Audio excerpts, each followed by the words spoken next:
I love it when a young traveler comes home from a trip and reports to me the kind of magic they experienced and the same kind of magic I experienced on the Hippie Trail.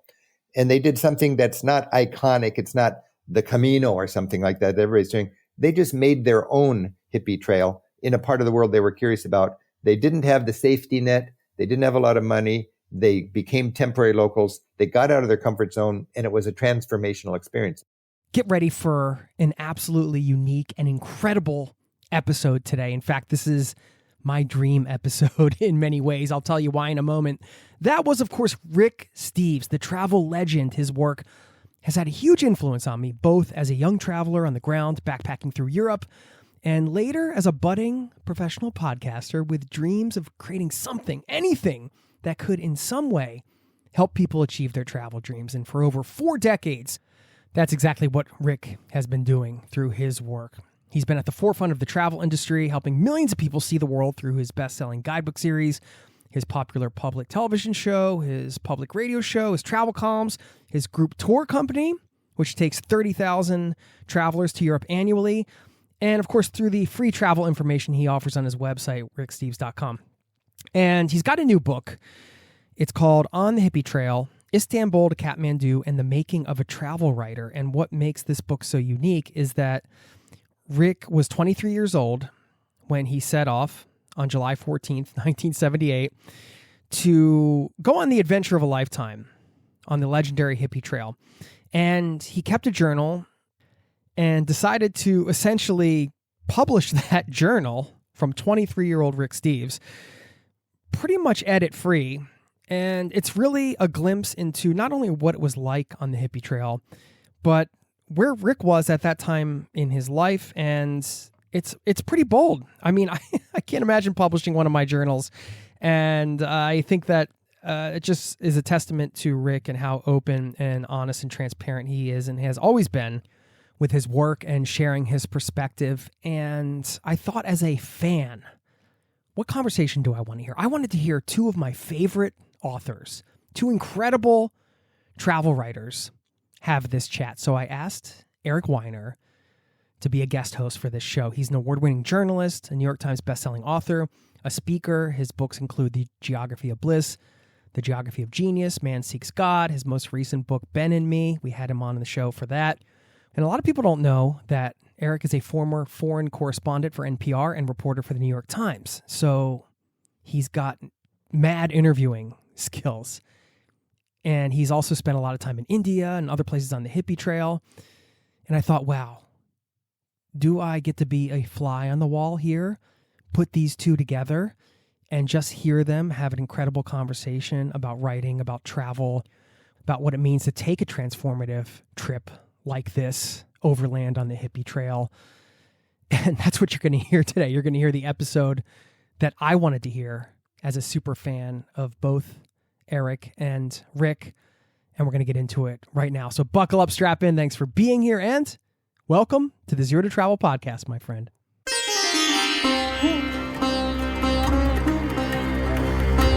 You're listening to the Zero to Travel podcast, where we explore exciting travel-based work, lifestyle, and business opportunities, helping you to achieve your wildest travel dreams.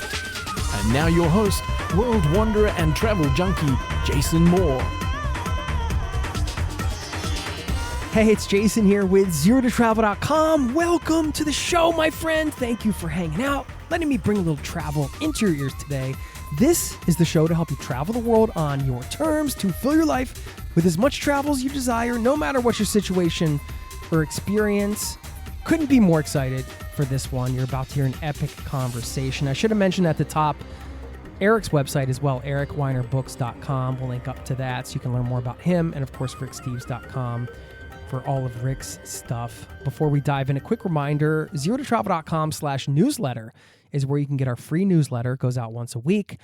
And again, it is free, so please join the community over there to get some more travel goodies. Now, without further ado, let's dive in to this episode, a conversation with Eric Weiner and Rick Steves. Stick around on the back end. I will leave you with a couple quotes to send you off from these 2 awesome individuals, and enjoy their chat.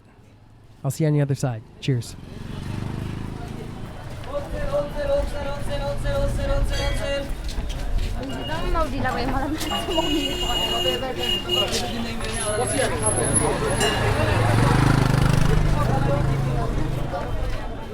Rick Steves, it's great to talk to you again. Usually you're the one interviewing me, but now the microphones have turned, so to speak, and I'm interviewing you, which is kind of cool. I love that. I'm happy to be with you, Eric. Thanks. Yeah. So this was just a delight on the Hippie Trail, Istanbul to Kathmandu, and the making of a travel writer. I thoroughly enjoyed this, and I learned a few things about you. Let's time travel back to 1978 in our Wayback Machine. First of all, you look a bit different today than you did back then. Did anyone ever tell you that in 1978 you bore a very close resemblance to Shaggy from Scooby-Doo? Ah, no. Because you really look like Shaggy. Oh, I was Shaggy, that's for sure. You were Shaggy. So a lot of people say I look like, what's his name on the Grateful Dead, John Lesh? Yeah, that's possible too. Yeah, but Shaggy from Scooby-Doo. Okay. Shaggy from Scooby-Doo. I just look like Shaggy. Yeah, that was pretty Shaggy. You are not Rick Steves' travel writer and travel guide.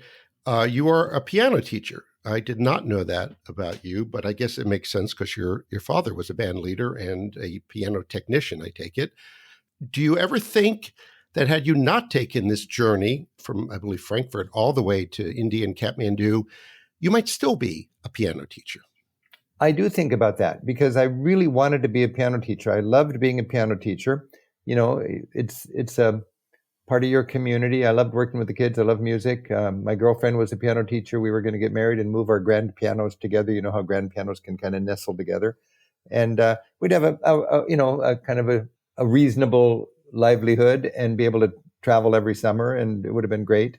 But then slowly after this trip, I became more involved in teaching travel, and I ended up turning my recital hall, which I had where I taught a studio, and I turned it into a lecture hall, and I became a travel teacher. So clearly it was an inflection point in your life, to put it mildly. But it almost didn't happen, it seems. It's 1978, and the Hippie Trail is beckoning. This is the overland journey beginning in Europe, going through countries like Turkey and Iran and Afghanistan and Pakistan. And you write about how you're hesitating and you're buying tickets, canceling the tickets. Was there something that tipped the scale in favor of, you know what, I'm 23, I'm going to do this? Was it your friend Gene who was saying, Rick, come on? Or what finally made you decide to do it? I sold him on the idea, and I would always whisper in his ear, Gene, let's go east. Go east, young man. East, young man. So this book is it came from the 60,000 word journal that I wrote when I was 23 years old, 2 years before I really was a travel writer. When I wrote this, it was for me. I didn't write it for anybody else. I was a piano teacher. I'm happy to be a piano teacher, travel in the summer. And 2 years later, I wrote Europe Through the Back Door. And from that point on, my travels were to help me be a better travel teacher. But the cool thing about this trip that I learned when I read it 40 years after I wrote it, I had forgotten about it almost. I mean, it was just in a box for 40 years. This was a report, a candid, intimate report on travel purely for the sake of travel. I wasn't researching a book or scouting for a TV show or anything like that. You wrote for yourself. You call it an anthropological dig into my own past, which I love. And you just, during the pandemic, stumbled across these boxes.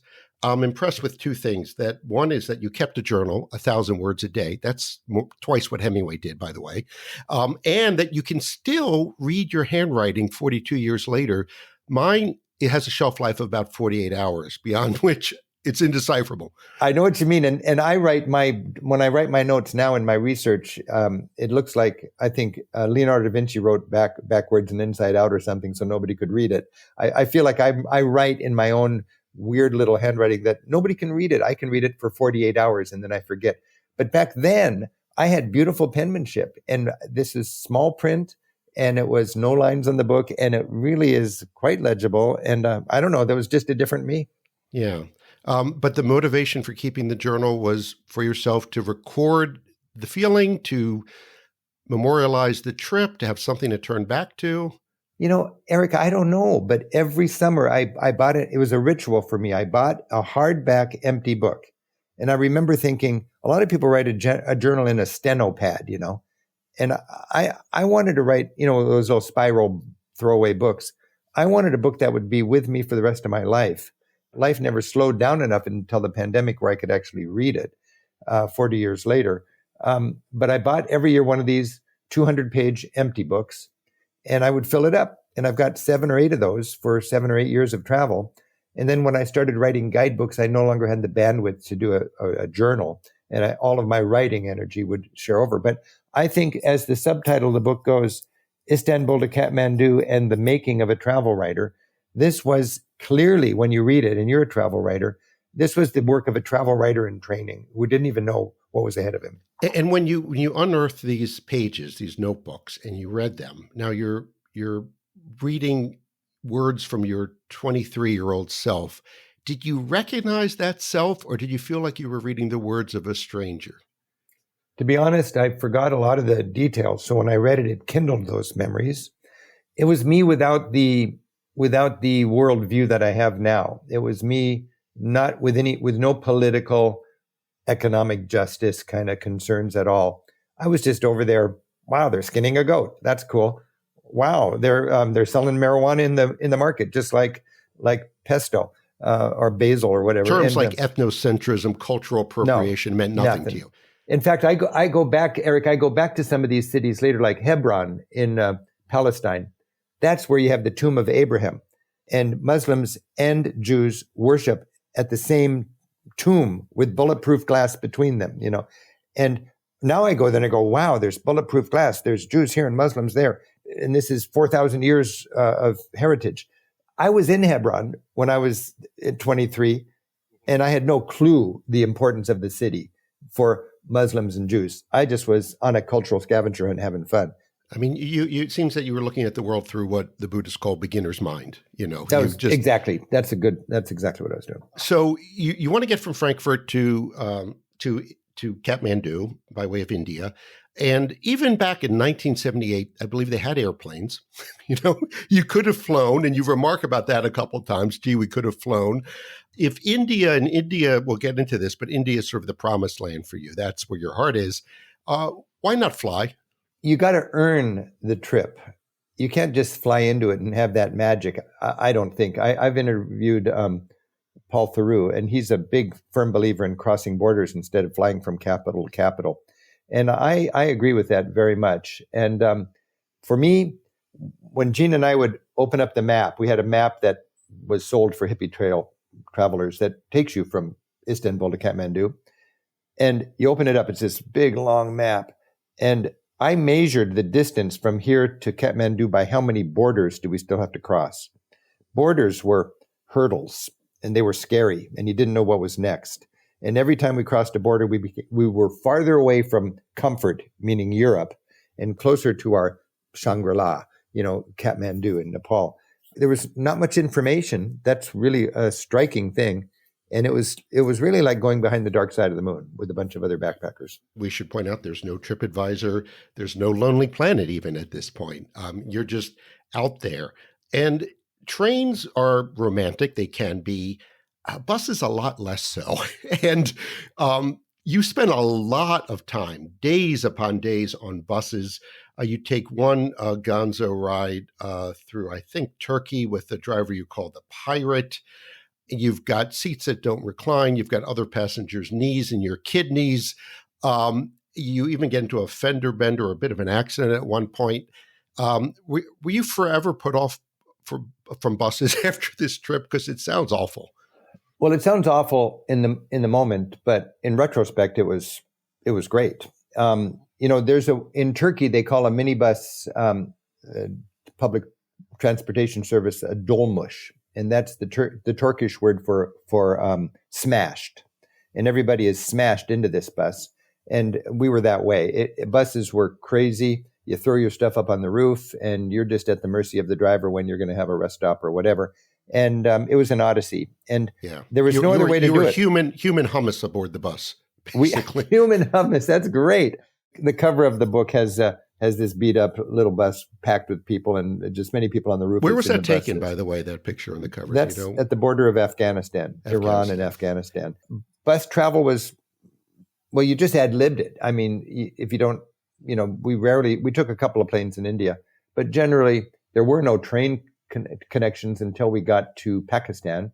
And then it was an old steam train, which is a great experience. But for me, it was buses. And, that's how you get around. In Turkey, it's just, you got all these cities. Every city's got a vacant lot with buses. They go when they fill up. They're cheap, and there's no schedule you can rely on. You had some close calls. You were in an accident in Turkey. During this whole journey, did you ever fear for your life at any moment? 2 times I had a dangerous thing. We were sleeping on a train we thought was just parked for the night in Belgrade, in what was Yugoslavia. And it was a free night's sleep. And suddenly it jerked into motion and we were going somewhere. And I remember we grabbed up all our stuff and we slowed down at the first suburban station or town outside of the big city. We threw our bags onto the platform and then we jumped out of the train. And we did that and we both tumbled onto the platform and we realized that was really stupid. We could have hit a pillar and been thrown back onto the bus and been killed easily. But we survived that. And that was just a reminder that, we got to be careful. And then in India, I was so euphoric when I was on an elephant, just doing a little ride on an elephant, that I was hanging my legs over the side. It seems like a silly thing. I was riding side saddle kind of. And the elephant came into the concrete landing pier. And I didn't think to get my feet out of the way until a second before that elephant crashed into that concrete pier. And had I been taking a picture or just having a brain lapse, I would have lost my legs there. And that just reminded me, we are in the wilds. There's no great hospital down the street. I got to be careful. True. I mean, I think something that's true for travel writing is that bad choices and bad journeys make for good stories. And that the travel writer's worst nightmare is a luxurious trip where everything goes as planned.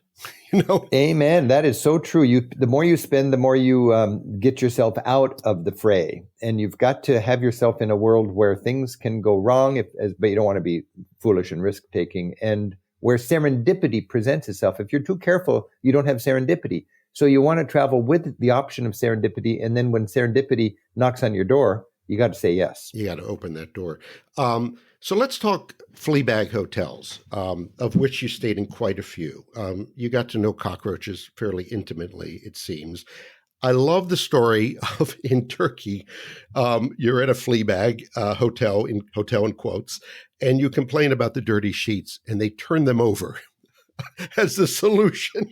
I don't know if he was just had a bad attitude about rich American travelers coming through, or if that's really what he thought would be helping us out.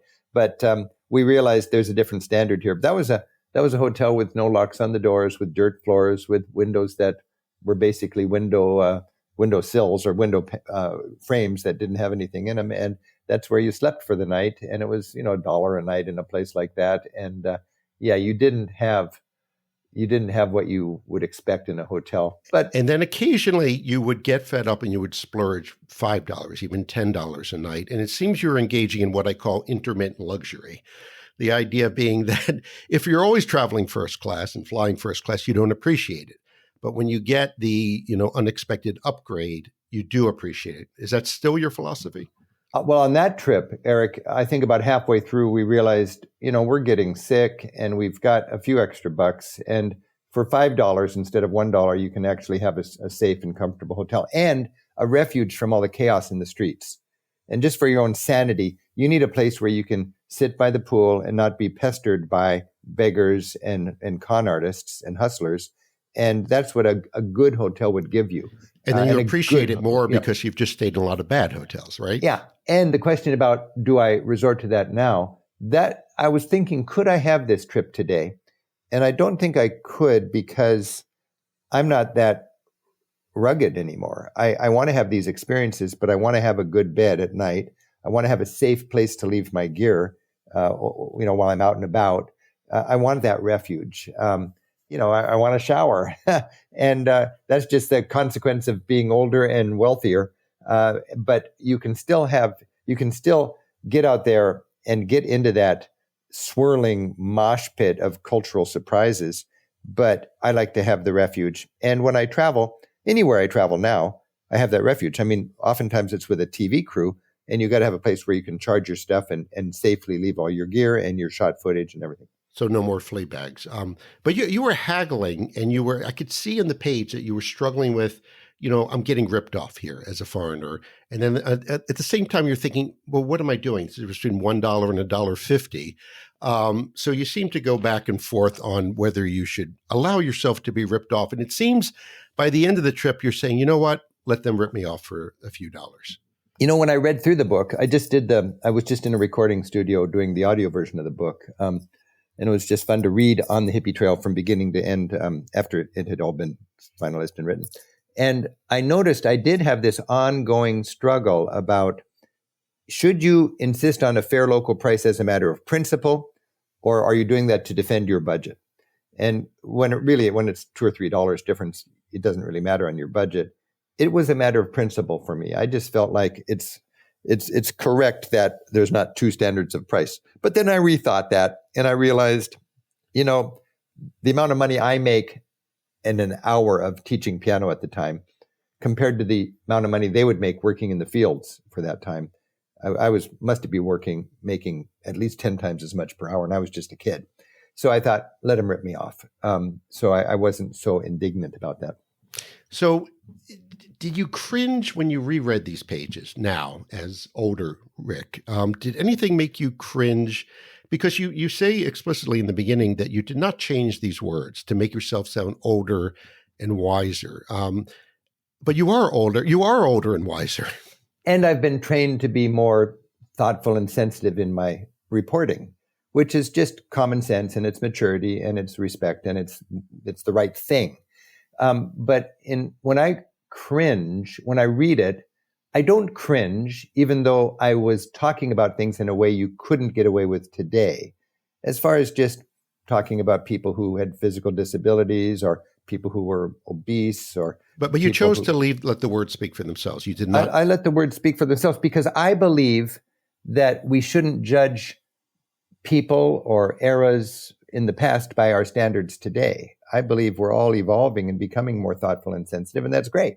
But I'm not going to condemn somebody 500 years ago for a certain outlook that is considered correct today. I want to accept it in its context. And, it's a complicated issue. I don't want to get into a big debate about that. One example is you're in Herat in Western Afghanistan. There's a picture in the book of you wearing an all-white outfit. I think it's some sort of salwar kameez, and complete with a white turban. I can see some people today saying, oh, that's cultural appropriation. Or is it cultural appreciation, which I like to make a distinction between the two? I guess I'm old-fashioned about that. To me, it was clearly a cultural appreciation. And a lot of stuff I do, people who are more correct than me call that cultural appropriation. I've got nothing but admiration for other cultures, and I want to be a temporary local. That's kind of what I've been saying for 40 years. And I'm established enough now where I don't want to get canceled, but I don't need to toe the line in everything I do according to, you can't say that anymore, Right. And I think there is a difference between cultural appropriation and cultural appreciation, because that's what I do in my books is I try to appreciate other cultures and their attitudes toward happiness or creativity. It's very interesting that you pointed that out, because you're absolutely right. If I was more tuned into this, you could condemn me for cultural appropriation by wearing that turban. But I was wearing that turban because I thought it would be more practical and smart to wear something like that to deal with the sand and the cool. Yeah. And it made total sense to me.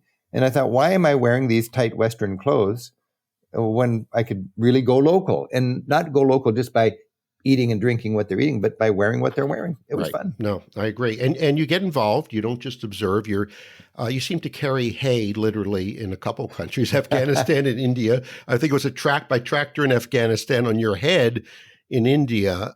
So you were willing to be a little goofy, if I may, and willing to... It's goofy. It's almost juvenile. I'm there with my buddy. We just got out of school. We're in the middle of India or Afghanistan or somewhere, and we see 4 women walking down this country road with big bags of hay balanced on their head. It's a biblical kind of scene. Now, I don't know if I would do this today, but back then it was just like, hey, Rick, this is perfect. Go up there and help this lady out. So I went up there, and she didn't speak I doubt if she spoke English, and I certainly didn't speak whatever she spoke, but she let me carry her hay for her. And it was just a hoot for everybody. I remember it, and I bet she remembers it too if she's still around 40 years later. Reading these pages, it struck me that there are a lot of mood swings going on, you and your friend Jean. 1 second, you're loving it. Then in Afghanistan, you write, and I quote, "I'm glad I'm finally doing this, but I'm really looking forward to the end of it all." So were you enjoying yourself or were you not? Because it's not clear page to page. I don't know if I was enjoying myself or not, but I was committed to the experience, and I knew it was a rich and rewarding thing we were doing. But I was totally aware that we could have turned around and gone to the Greek Isles and enjoyed ourselves more. The Greek Isles to me were just a wonderful playground where we could hang out with other people, like young kids like us, and all sorts of fun going on the beach and in the bars after hours and so on. So the pleasure was not the objective here. This was not a hedonistic journey. It was not a pleasure thing at all, but I was aware, even as a 23-year-old, I was aware that this is a trip of a lifetime. This is a coming of age thing. This is going to broaden my perspective, I think, for the rest of my life. And I think it did. Something else that struck me is you seem to be at your happiest when you were doing nothing. It's kind of nice, you write, not knowing or caring where you're going.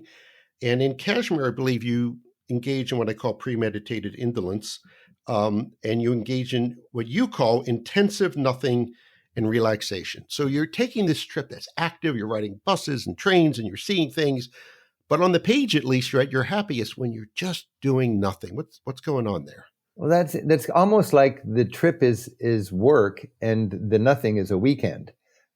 We needed a break. And I remember sometimes we had a sense that, okay, Gene, we've got to get our sleep, we've got to eat healthy, and we've got to stay in safe places just so we can get through this odyssey. But I do remember I was aware. It's interesting because I'm more aware of things now than I was when I was just a 23-year-old kid on the road having fun. But I was keenly aware back then that I was not wearing a watch, and it was very interesting. Or no, let's put it this way. It was bad news if I had an appointment in a certain day where I had to be somewhere at a certain time. I remember in Kathmandu, we wanted to go to this concert, and all day long, we had to be at a certain hotel at a certain time to see this concert. It really put a dent in my style because I had grown used to be totally free. And that was probably your only appointment for that week, if not that month. I mean. Probably. And it really was, it was a heavy price to pay beyond the ticket price for that, folk evening of music and dance. So you were young, but you were still old enough to have certain expectations of certain places. And there are a couple that you say that really you had high expectations for. One was the Khyber Pass, separating Afghanistan and Pakistan, and the other, the Taj Mahal in India. And I've thought a lot about this, about how expectations are actually the enemy of happiness and not good for travel, which is why when I go to a new country, I'll read about the history, but I won't read other contemporary accounts, other travel writers, because I don't want it to mess with my fresh observations. So these two places, say the Khyber Pass and the Taj Mahal, that you thought were special, did they live up to your expectations? Did the expectations interfere with your experience them in a fresh way? If I think of both of those, they absolutely did. The Khyber Pass, we were on one of those gaily painted trolleys almost that go winding over the mountains, and they're painted like a kaleidoscope. They're painted like something. It's the most colorful thing within miles. Yes. Oh, it's incredible. And we were sitting there, and I just happened to have a few sentences from the book there. I wrote, "Crossing the Khyber Pass has long been my dream, and this morning we would do it. We swallowed our malaria pills with black tea and toast and packed onto our kinky, old, brightly but badly painted bus to Pakistan. Our seats were big and high with open windows that let me lean out, except for a little smear of yesterday's vomit still dried to the outside of the bus below my window. This was exactly the way I wanted to do the Khyber Pass." And then we wound under stony little fortresses with tattered flags and tribesmen up above us looking down on the road. And now in retrospect, I feel like those were the fathers of the Taliban people in a part of the country that even back then was unrulable. This was called the unruled territories or something like that, both in Pakistan and Afghanistan. I mean, you say you didn't know much about the world. In some cases, that comes through a kind of actually wonderful ignorance, I would say. But in other cases, you seem remarkably prescient. So you're in Afghanistan. This is 1978. You describe it as one of the friendliest countries I've experienced. That's probably not the way most people would describe it today. The Soviet Union now has not yet invaded Afghanistan. It will a year later. But you write, in 1978, my hunch is the Soviets, are underestimating the spine of this poverty-stricken nation. Boy, you nailed that one. Yeah, that was pretty prescient. And I know, because I've looked back on history and stuff, that the war started the next year. But my memory was I saw Soviet tanks on squares sort of staking their flag. And I remember menus that had the prices cut thanks to the People's Revolution, which meant thanks to your new Soviet overlords. So there was stuff going on, but I didn't really have much of a clue except for I just thought if anybody wants to take over these people, they may not have the fanciest infrastructure and gear, but they've got steel in their eyes. And I had so many encounters with people that were so proud. That's where I met the professor in Kabul who sat with me, and you may remember the little story about. He said, "You're an American, right?" Yeah, I said, and he said, "Well, I want you to know that a third of the people on the planet eat with spoons and forks like you, a third of the people eat with chopsticks, and a third of the people with their fingers like me, and we're all civilized just the same." That was like, whoa, you got a chip on your shoulder. But that's the cool thing that you get shoved in your face is people who are proud and they're different than you are. And you realize, I didn't realize it right then, but later on in that trip, I started eating with my hands instead of spoons and forks. And I realized, you're still civilized. You're still civilized in your own way. Did you in Iran? Did you see the Islamic Revolution coming? Yeah, I did. I remember seeing pictures of the Shah, and back, anytime you got a strong man ruling, you've got his pictures everywhere. And you go to the marketplace, and there's little kiosks that sell these pictures. And for me, it was the weirdest thing. And this is another of those little accidental prescient things, maybe for a 23-year-old. But I felt like it was a metaphor for a falling dictator. Was that all of those pictures of the Shah on these cheap little frames seemed so fragile that one little tremor would send them all crashing to the ground. And sure enough, the whole Hippie Trail was not possible to do the next year because that's when they had the Islamic Revolution and the Soviet invasion of Afghanistan. That is true. And I read that, and I have to say I was kind of jealous. I'm a few years younger than you. And I missed the Hippie Trail by a few years, and you barely squeaked in because 1979, the Islamic Revolution in Iran, the Soviet invasion of Afghanistan, and the trail is closed. I mean, do you realize how lucky you were? I do now, because if I didn't have that experience, you never know. I mean, I might have had a different experience that would be also good, but that was, if you're a traveler, it's just hard there's epic trips you can do. There's a handful of them on this planet. And that was certainly one of them. Having said that, Eric, I love, as an older traveler now, kind of in a lot of ways, the grandpa of all these travelers and travel writers, pushing 70. I love it when a young traveler comes home from a trip and reports to me the kind of magic they experienced, and the same kind of magic I experienced on the Hippie Trail. And they did something that's not iconic. It's not the Camino or something like that everybody's doing. They just made their own Hippie Trail in a part of the world they were curious about. They didn't have the safety net. They didn't have a lot of money. They became temporary locals. They got out of their comfort zone, and it was a transformational experience. And this is today. This is not 1978. This is 2024. Because I wrestle with this, Rick, to be honest, that sometimes I wish I was born 100 years earlier, like 1920s, 30s, like between the wars. That was a time to be a travel writer when you can go and actually just explore and write about something that no one has ever seen before, outside of the locals. But I guess we live in the times. It's interesting you say that, because there was a time when a lot of people inherited their parents' slideshows. And these were old, bad slides taken in the 1950s in Europe. And they'd say, "We don't know to do these." And I'd say, "Well, I'll take them. I'd love to take them." And I would spend hours looking through these. They were like a time travel experience for me to go back and see Europe through the eyes of somebody who was fortunate enough to see it back after the war. And I'm sure 100 years from now, some travel writer would say, I wish I was traveling when Rick Steves and Eric Weiner were around. So yeah, there you go. I think so too. Yep. So let's talk about India, which was, I think, kind of the mothership for this trip. And you and I share this love of India. You said, if I don't make it to India, I will never be content. It will always bug me.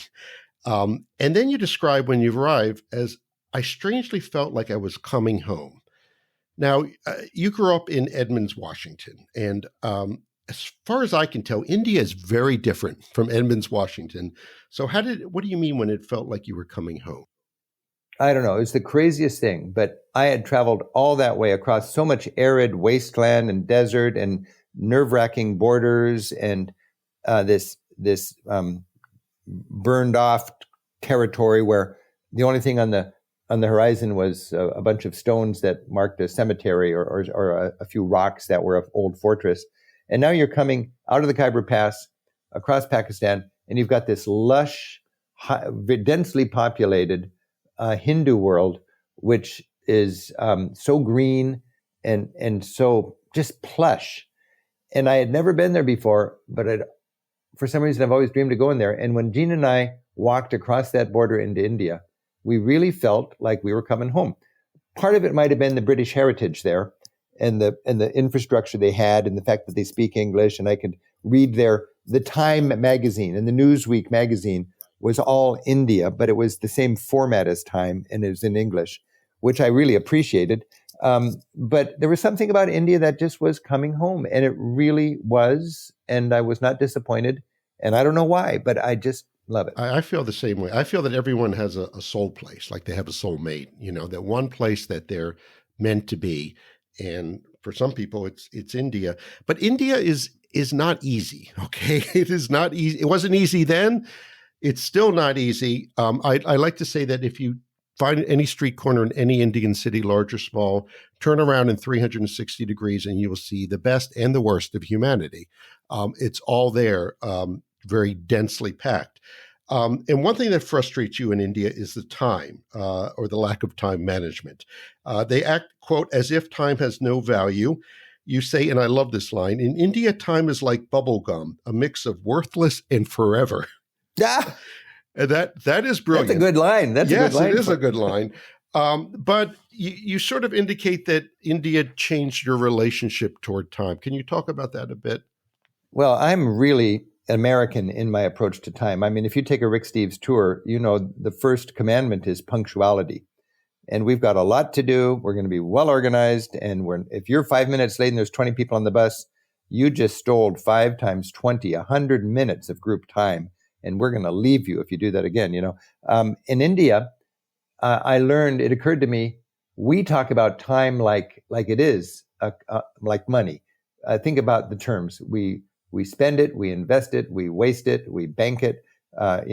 Time is valuable. And in India, if time for whatever reason, I mean, there's a lot of reasons in India it is less valuable, but they almost want to make a point with somebody who comes in there for whom time is money to put you through the ringer and let you know your time is worthless, just like ours. And that's what's frustrating about it. And I think if you go there with the attitude that you're going to change India, you're bound to go through a lot of frustration.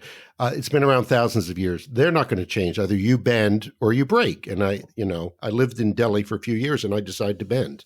We both value India and we love traveling in India, but it's one, and I teach wherever I go, I teach about it. It's very frustrating for me to teach about traveling in India or appreciating India. And I would never take a tour around India.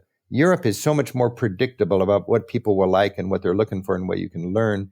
India is a personal experience, and I wouldn't want to be in charge of somebody's experience in India. Like I love to be in charge of their experience in Ireland or Portugal. Well, that's interesting because in the beginning of the journal of your book, you described Europe as the wading pool, like the kiddie pool for world exploration. Yet after this journey, you don't start Rick Steves Asia, you start Rick Steves Europe. For that reason, because you're so punctual and it would drive you nuts? No, Europe is my heritage. It's what I studied. It's where I've got connections. And from a business point of view, it's a big market. I can impact and help many more trips by writing a good guide to London or Paris than a guidebook to Kashmir. So let's take a step back now. Look, the journey's over, and you're heading home, and you have accumulated a lot of souvenirs on the road. I tried to keep track of them. A samovar from Iran, a Nepali hat, a Tibetan. I mean, I don't know how you fit all this stuff. I don't either. When I read that, I don't know where I put I never buy souvenirs now, but I was very into tangible memory pieces, souvenirs. Do you still have any of them? I still have all of them. All of them? Okay. I got this amazing Gurkha knife. I mean, you could never get it on an airplane now. It must be about 18 inches, and it's shaped like a boomerang, and it's got it's in an old leather pouch that I got from a Gurkha soldier, a Nepali soldier, and it is the most beautifully crafted knife. Okay, are you a hoarder, Rick? Are you a hoarder? Because you don't seem to subscribe to Marie Kondo's spark of joy, minimalism. I'm a hoarder in a very strange way because I don't capitalize on it. They're just sitting in boxes. But one thing that's been nagging me is I want to go back into those boxes and find those little knickknacks that I got when I was in India, and just kind of be thankful 40 years, 50 years later, I've still got them. Yeah. So just a couple more questions. I've sort of saved this one for toward the end. It's sort of the elephant in the room. Hash, marijuana. In Afghanistan, you, quote, lose your marijuana virginity. You say that you had actually were turned off by the thought of smoking pot. And amazingly, in Nepal, you write these words: I doubt if I want to smoke a lot of pot in the future. Now, from what I know about you, that's one prophecy that did not come true. Yeah. When I read that, I thought, well, I wrote that. I thought that. I don't know why I thought it, because now when I smoke pot, if I have a New Year's resolution, it's usually next year I want to smoke more pot. I never do because I'm just too busy. Right. But for me, pot is freedom. If for a writer, pot, for somebody who loves music, somebody who loves food, somebody who loves a lot of other things, pot is freedom. Pot amplifies. Pot is like getting the correct glasses on. But you're writing there that you don't imagine you'd be smoking. Okay. I don't know why that was, because I guess, yeah, that's a puzzle to me, I got to say, because honestly, I think if you would try to make me say, when is the happiest you've ever been?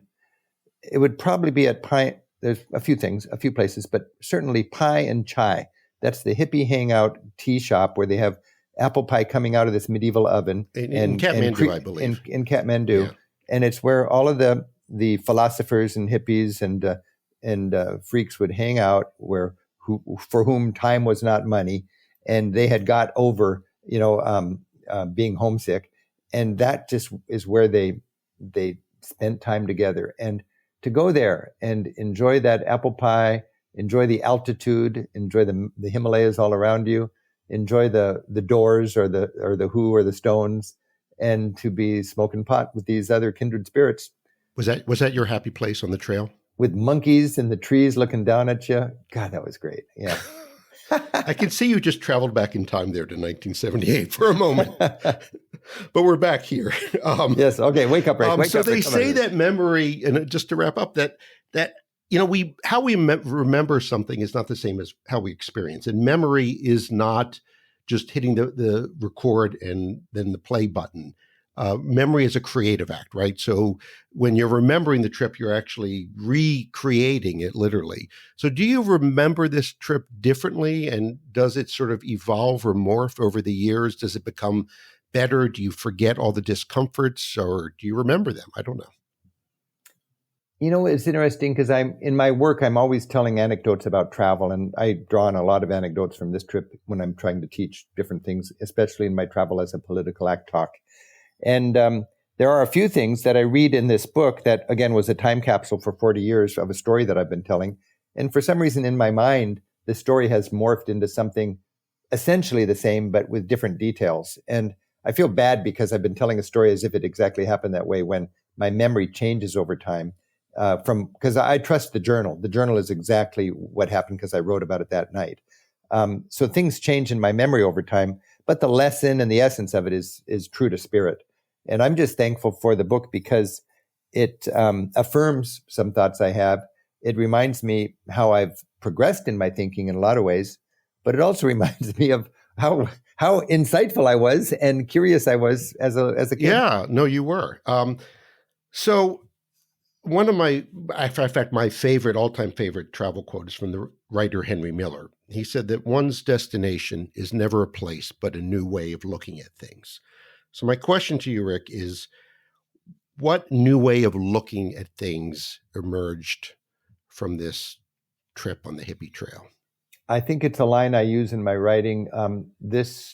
Having traveled overland to India, it messed up my confidence, my cultural confidence. It rearranged my cultural furniture.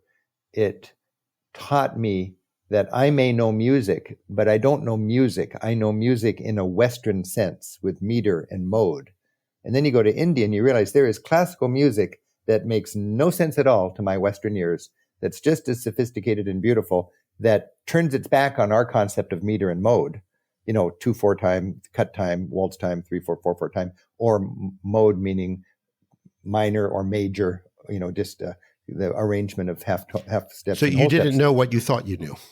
I thought I knew what music was, and I realized, no, I knew what Western music is. I thought I knew what time was. No, I knew what American time with my work ethic that my parents enforced on me.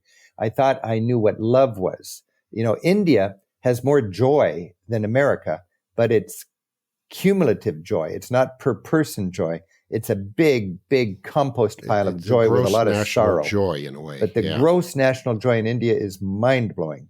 And you don't really know that when you look at statistics from the United States, or when you support some organization that's helping development in poor countries. You know the humanity of that and the promise of that and the beauty of that when you go there and you sit in the middle of that compost pile of humanity and you try not to get diarrhea. I mean, it's the interesting irony. We could probably talk for another hour about diarrhea and about. Yes. But Gene seemed to get a lot more sick than you did, I have to say. He really did. He really seemed did. unlucky. Like, oh, Gene's sick again. What's going on with Gene? I feel bad about that. And you're still in touch with Gene, right? You're still friends. I see him all the time. We're collaborating. And he'll still like you after this book comes out, right? Yeah. He edited it. Yeah. Okay, good. So last question. It's the end of your journey. You're in Kathmandu, smoking hash and enjoying yourself, but you're about to go home. The flight leaves the next day. And you're worrying aloud on the page about, and I'm quoting you here, the impossibility of sustaining this wonder. So my question to you is it really impossible to sustain the wonder? And if it is possible, how do we do it once we get home? Yeah, that is the big challenge because I was sober about that. I was almost stressed out about it. This is so good. I'm going to go home and I've got to pay the rent and I've got to, take care of the car and I've got to, figure out, am I going to be married and have kids or whatever. It just was so selfish, this trip. And I got to go home and I'm just wondering, and this is what I do with each of my journals is in that little postscript, I kind of go, okay, where am I at now? And that's what was my concern. I had drunk from this well, and it was a well that I don't even know if I can get back to it again, but I know the result of drinking from this well. And I hoped I could splice that into a more realistic existence, because I don't think that's realistic. Right. You can't stay on the hippie trail forever. No, you can't stay. But you can take dimensions of that into your life and be thankful that you got that and weave it in together. And I suppose that's my takeaway. And I've tried to do that. And my good intentions have been intercepted by me finding a niche in my work that has caused me to work more than I probably should, but I love it and I don't regret it because I found my niche and I enjoy what I do. So you've sustained the wonder, you would say.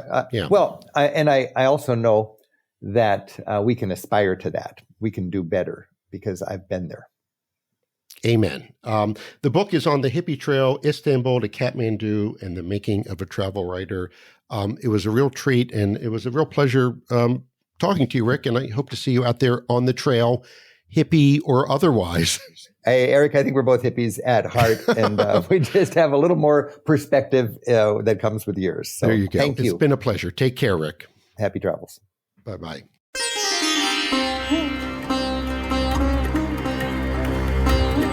There you have it. Special thanks once again to Eric and Rick for making this show happen. And thank you, my friend, for spending your time to listen to the episode today. If you liked that conversation, if you enjoyed being a fly on the wall there, I certainly did. You can get more in the feed. We've had Eric on the show a couple times. We've had Rick on the show once before. And so feel free to dive in and follow the podcast and find those episodes. Of course, we have our free newsletter as well over at zerototravel.com/newsletter. And one last reminder, Rick Steves' new book on the Hippie Trail, Istanbul to Kathmandu and the Making of a Travel Writer. And I can recommend any of Eric's books as well, which you can find through those links in the show notes. I'm going to leave you with a quote from each one of these wonderful gentlemen. First, Eric Weiner, who said, quote, "Some places are like family. They annoy us to no end, especially during the holidays, but we keep coming back for more because we know deep in our hearts that our destinies are intertwined." And Rick, I'll leave you with a last quote from him. He said, quote, "Travel is rich with learning opportunities, and the ultimate souvenir is a broader perspective." End quote. Thank you so much for taking your time to listen to the show today. And I'll see you next time. Peace and love to you and yours. Cheers. This podcast has been brought to you by zerototravel.com. Ideas and advice to make your travel dreams a reality.